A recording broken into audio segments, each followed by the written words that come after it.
swayed by mere appearance.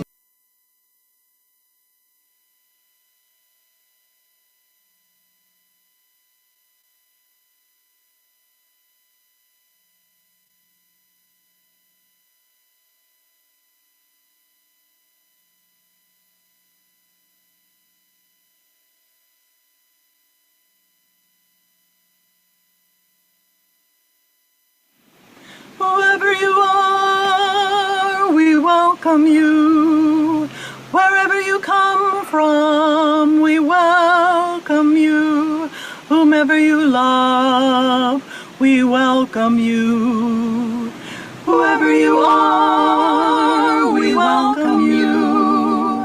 Wherever you come from, we welcome you. Whomever you love, we welcome you.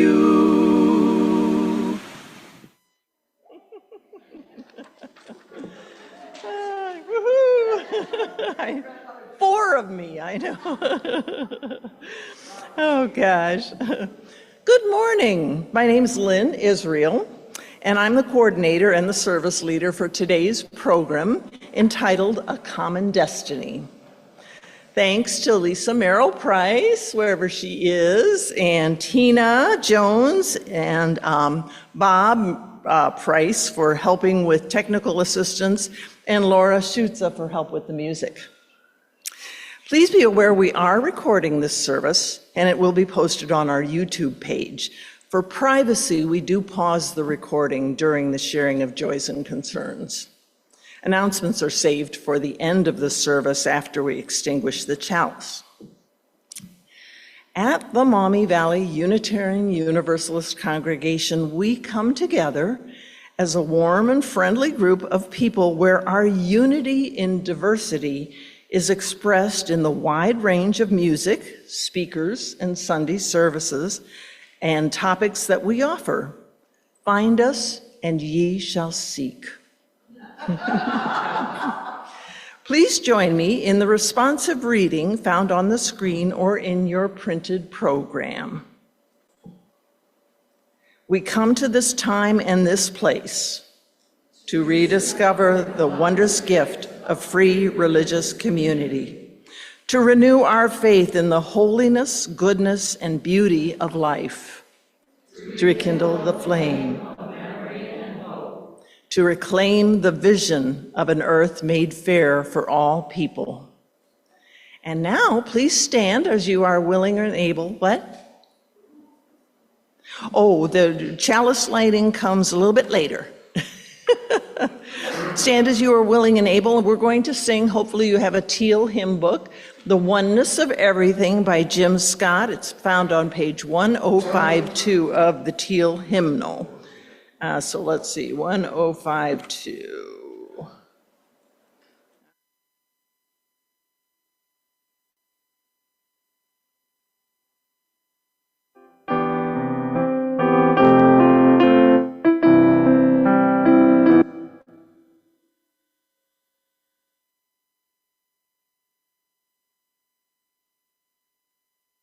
Far beyond the grasp of hands, or light to meet the eye, past the reaches of the mind, there find the key to nature's harmony in an architecture so entwined.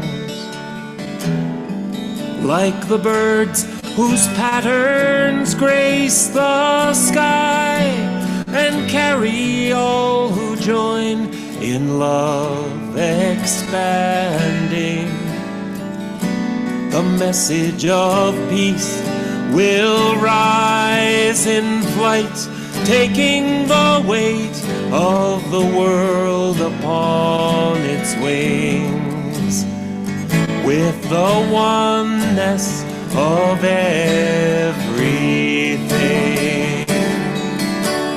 Peace is in the dance of trees, who stir before the first breath of wind is yet perceived. Trust in the song, becoming one with the dance, and all mysteries can be believed. Like the sorrow of the clouds, whose tears fall carrying on the soil, undemanding. Lessons of love are given that we might rejoice in the music they bring, of the oneness of everything.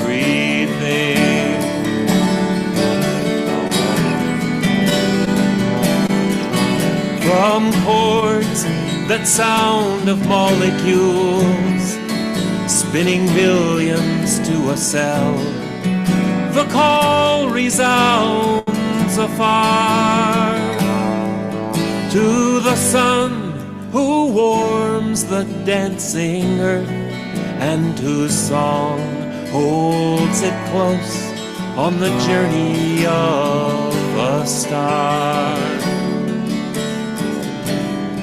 Songs of lives long past that touch our own are written in the earth forever.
The chalice will be lit today by Buffy Elwazany. And please join me in reading the words provided for you as we light the chalice. As we kindle the chalice flame, may it spark in each of us connection and commitment to our living tradition and to each other.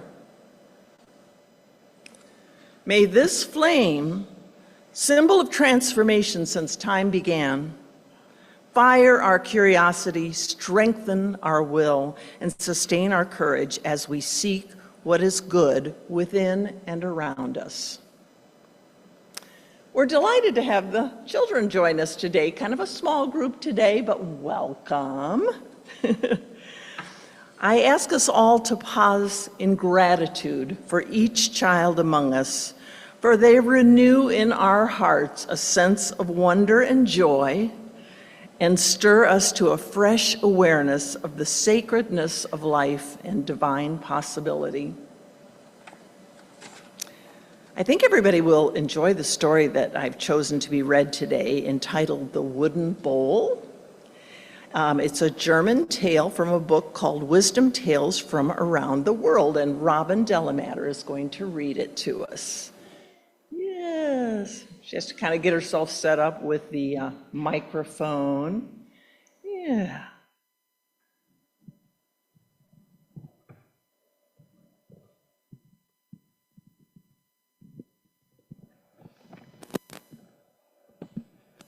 Hi, everyone.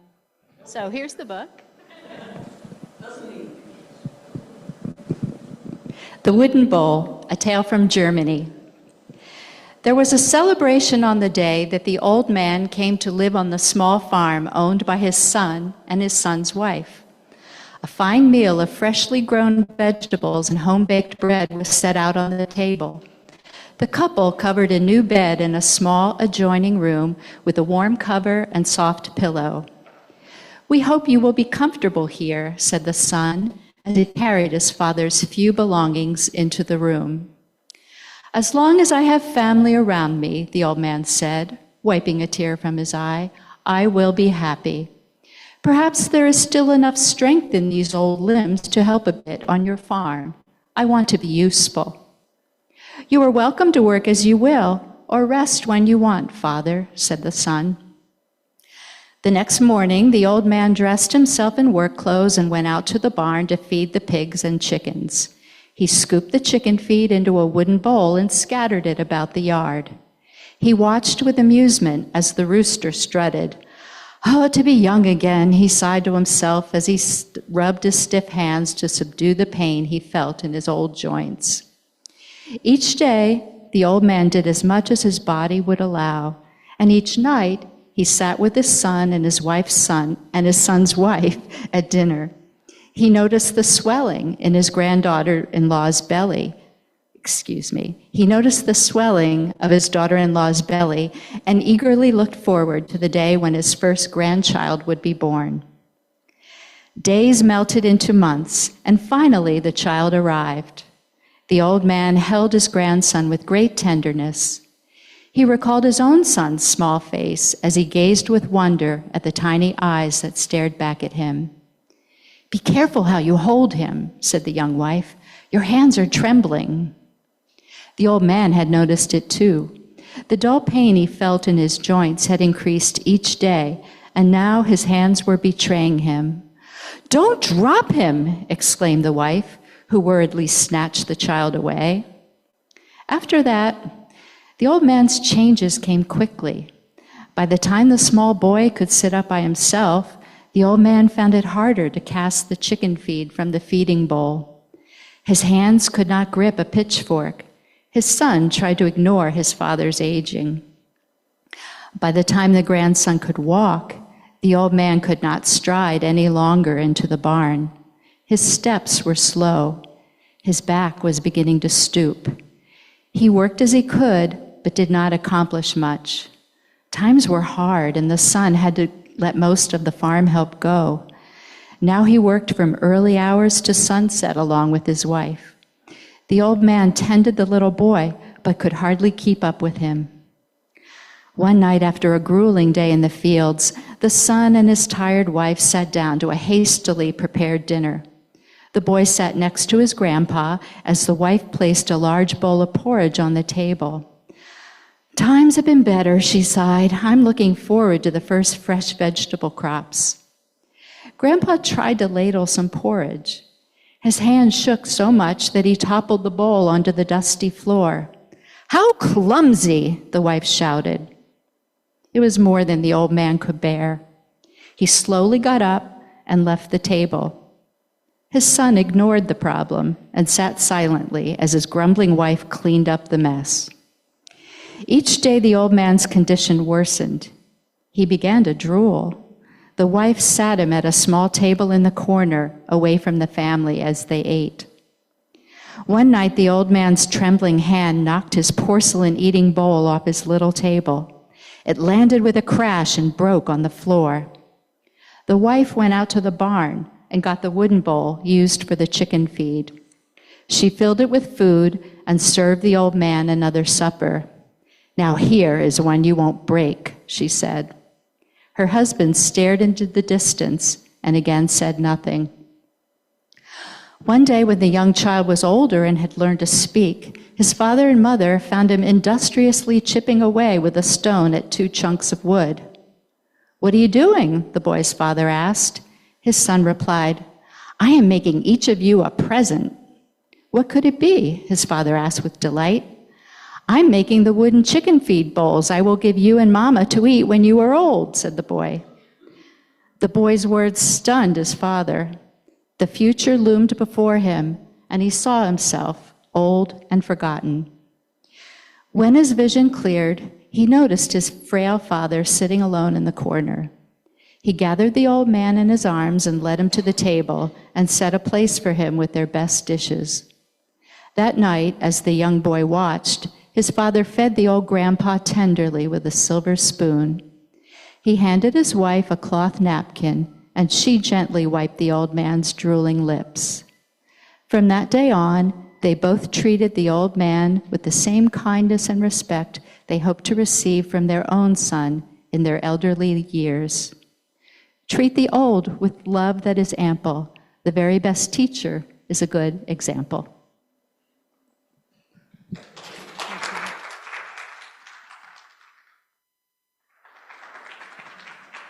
Robin, thank you so much for reading the story for us. Now it's time for sharing of joys and concerns. We ask that you not use this sacred time for political discussions or opinion statements on global affairs. We want to know what's going on in your personal life, and therefore we pause recording the service at this time.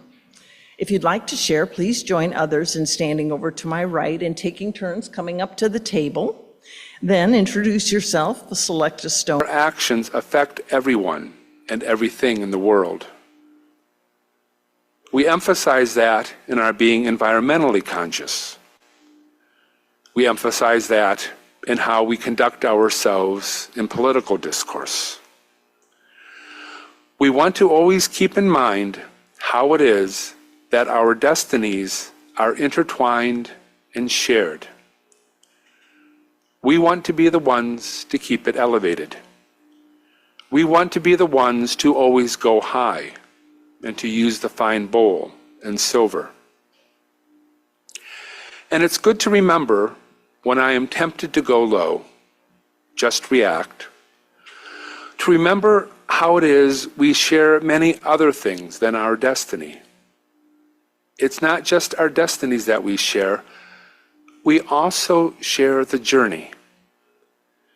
Even a person with whom I may be in disagreement with, they're experiencing the same things that I'm experiencing. In addition to having a common destiny, we are also, all of us, people we like and agree with, and people we don't like or disagree with. We are also, all of us, on a common journey together. We all seek to feel joy and happiness and satisfaction. We all feel despair, fear, and grief. When I can remind myself of that common journey we're on, my powers of empathy can grow. If I can stop or limit my immediate reaction to something I don't like happening or being said, and instead consider my reaction, it can have a big change in the outcome. It's good to react. I just want to be sure to do it in the most productive way possible. And it takes a little more time and effort. But if I can understand the motivation behind another person's actions or attitude, it gives me so much more flexibility. And if I can do this in person and in the moment, reach out to understand on a personal level, to ask for or get the story or experience that leads to this conclusion I disagree with, there's even a possibility that a bond can be built. In reality, we are never quite as far away from people as we think we are. And in due time and events, everybody needs some help getting fed. I do not have to fear understanding my opponent.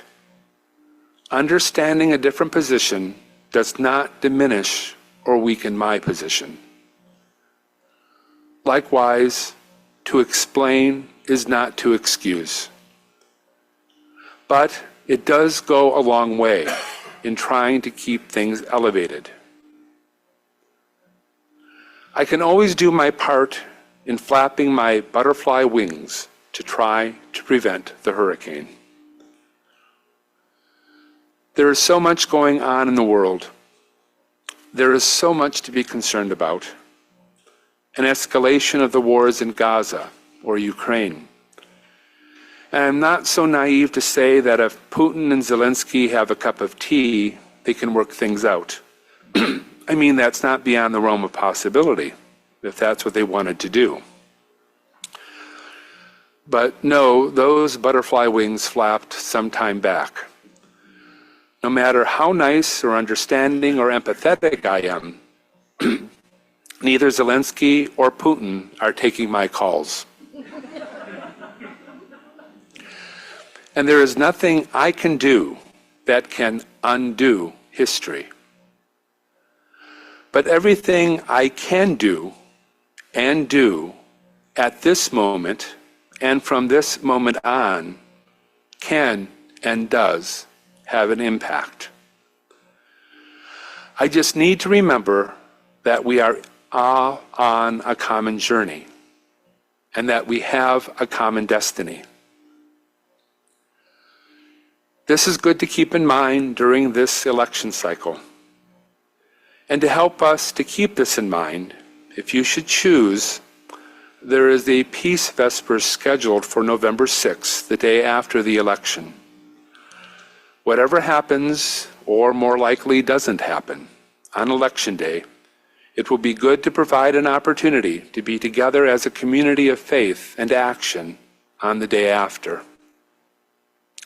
The doesn't happen on Election Day is in reference to the decision. Elections now seem to be decided in courts, and so it may be a while before we know official results.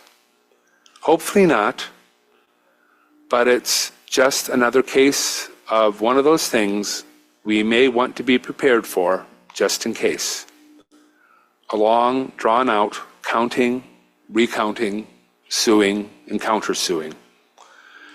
And if recent history is any indication, maybe even violence.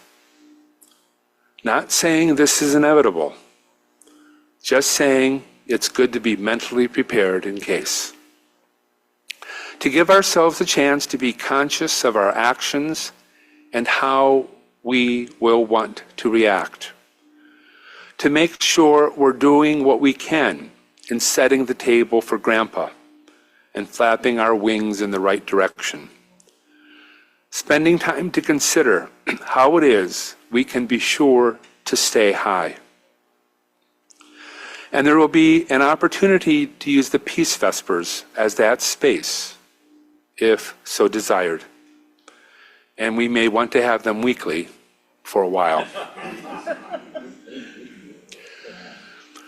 I read about the poor mayor of Springfield, Ohio, as I mentioned as we lit our peace candle, and their community and family members, all having to deal with the fallout from the debate where Haitian immigrants were accused of eating pets, among other things.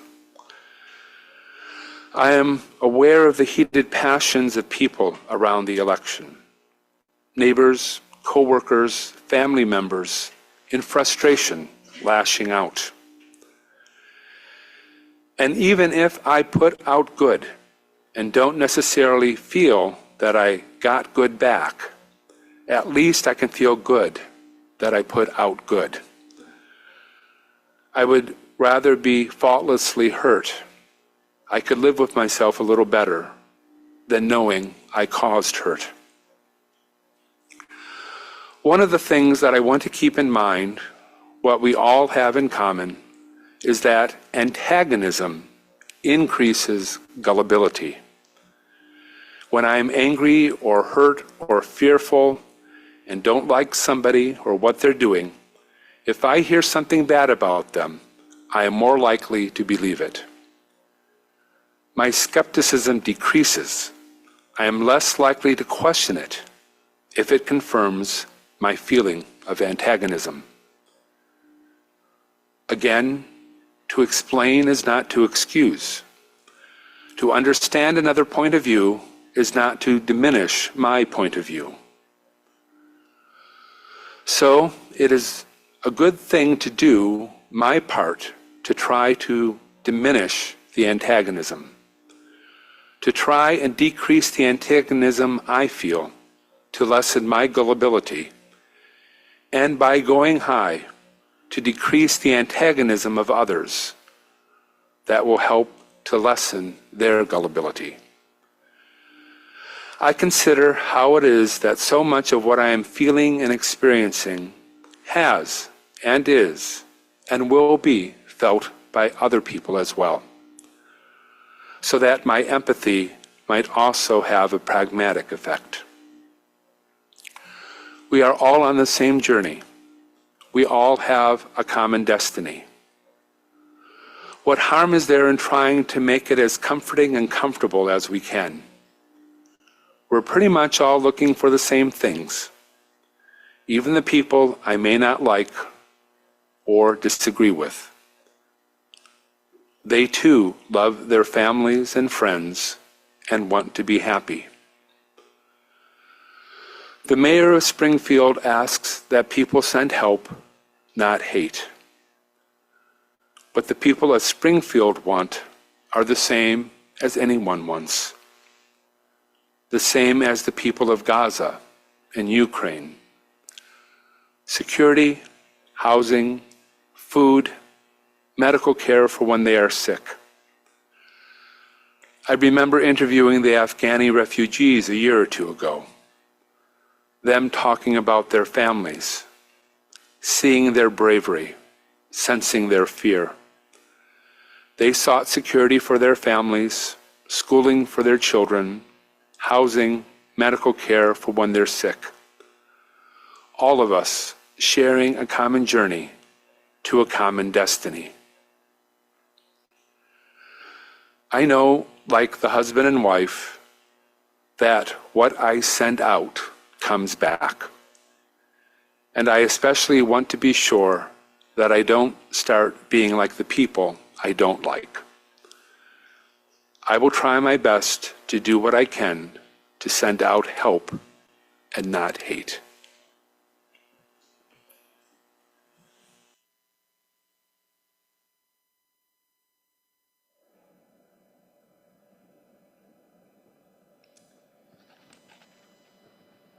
Please stand as you are willing and able and join in singing hymn number 354, We Laugh, We Cry.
And now Will's going to read our final reading.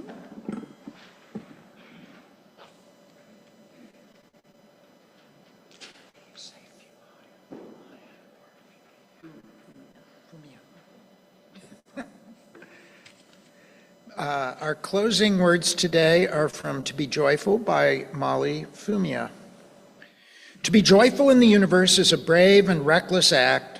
The courage for joy springs not from the certainty of human experience, but the surprise. Our astonishment at being loved, our bold willingness to love in return, these wonders promise the possibility of joyfulness, no matter how often and how harshly love seems to be lost. Therefore, despite the world's sorrows, we give thanks for our loves, for our joys, and for the continued courage to be happily surprised.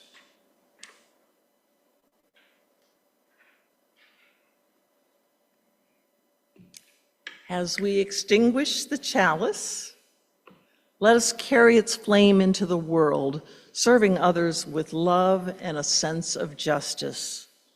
Please join me in reading the words provided as we extinguish the chalice. Each day of human life contains joy and anger, pain and pleasure, darkness and light, growth and decay. Each moment is etched with nature's great design. Do not try to deny or oppose the cosmic order of things. Always try to be in communion with heaven and earth. Then the world will appear in its true light. Now we have time for a few brief announcements. Does anyone have something they would like to announce? Yes, Marty. Come right up here.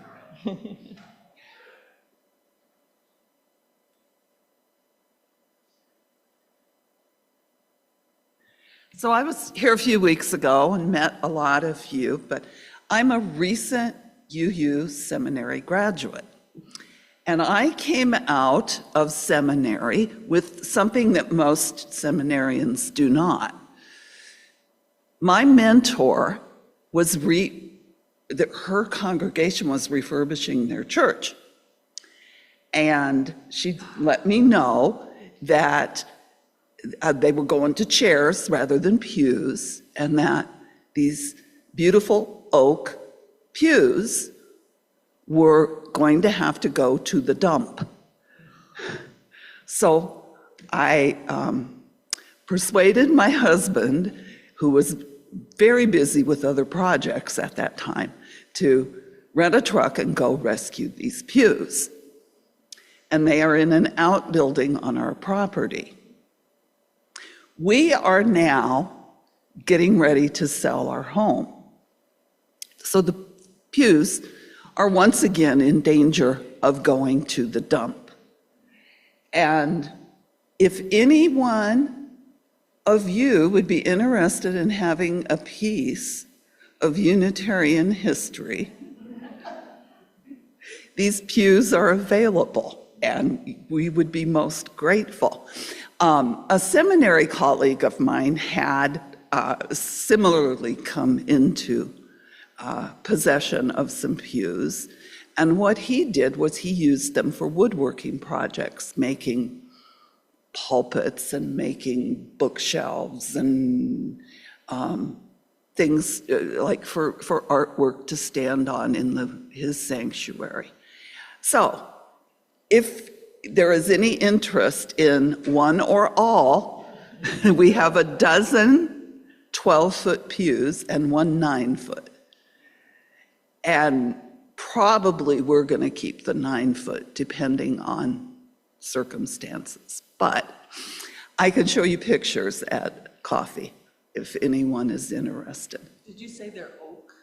Are they oak? Aren't they oak? Yeah, oak costs a fortune these days. I mean, if nothing else, they could be cut down, like, to put in your entryway of your home, or shelves could be made. It just seems to me to be a sin to send, and I don't I don't use that word very often, but it seems like a sin to send them to the dump. Come on up, Tina.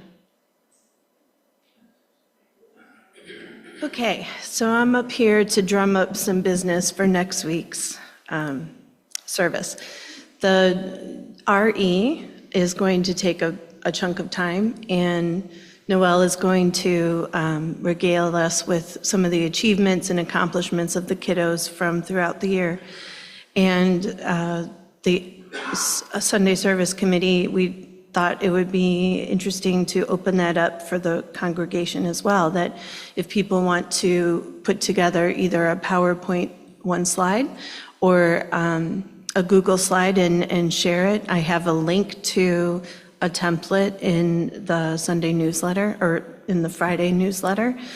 But it could be accomplishments of many different types. Like, for instance, I was considering putting my Goodreads 55 book reading challenge from this year and putting those on there so that people can, see what I've been up to reading. Because that's a big accomplishment for me. But Megan's putting pictures of her dog and the progress of her dog throughout the year. So literally it could be anything that you would like to share that represents some sort of growth or accomplishment for you this year.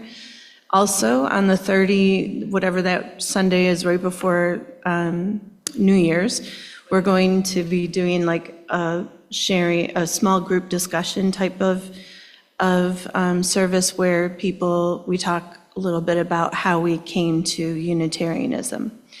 And so it's sort of like there's going to be a two-part question. One is, what was your religious journey? And then to what brought you specifically to here, MVUUC.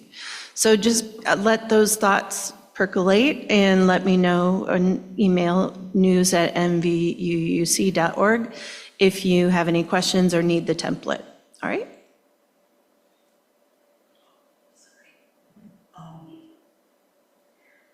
I haven't been here the last month because I had COVID and I was sick after COVID and I may or may not have a pinched nerve.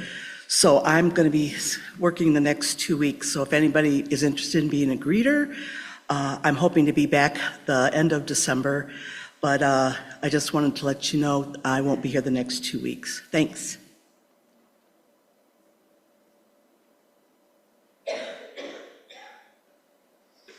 So we are resurrecting the Caring Committee, and we are having a meeting after service today during coffee hour to talk about if you'd like to be part of the committee or just part of the group, and if you have ideas of what you think the Caring Committee should focus on, and we're talking about coming up with kind of a mission statement of what we feel the Caring Committee should be about.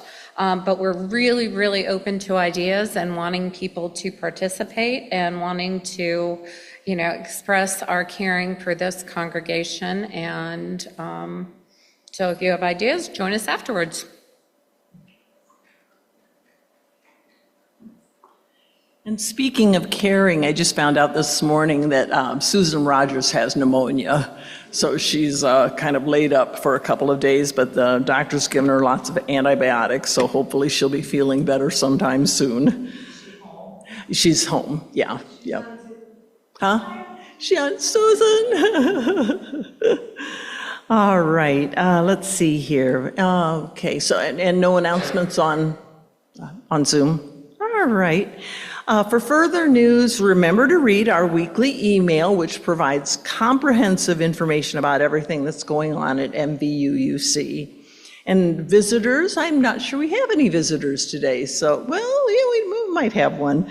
If you'd like to start receiving our weekly email, make sure to fill out one of the blue cards found in the back pocket of the seat in front of you, and put that card in the box on the greeters table. Hi there. Welcome. After our closing song, we invite everyone to gather in the social hall next door and enjoy beverages and snacks. So our closing song today is Spirit of Life, hymn number 123.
And now, may the rhythms of our coming together, the melodies of our worship, and the harmonies of our farewells make musical our living, soothing our spirits and uplifting our souls this day and into the beckoning future. Go in peace.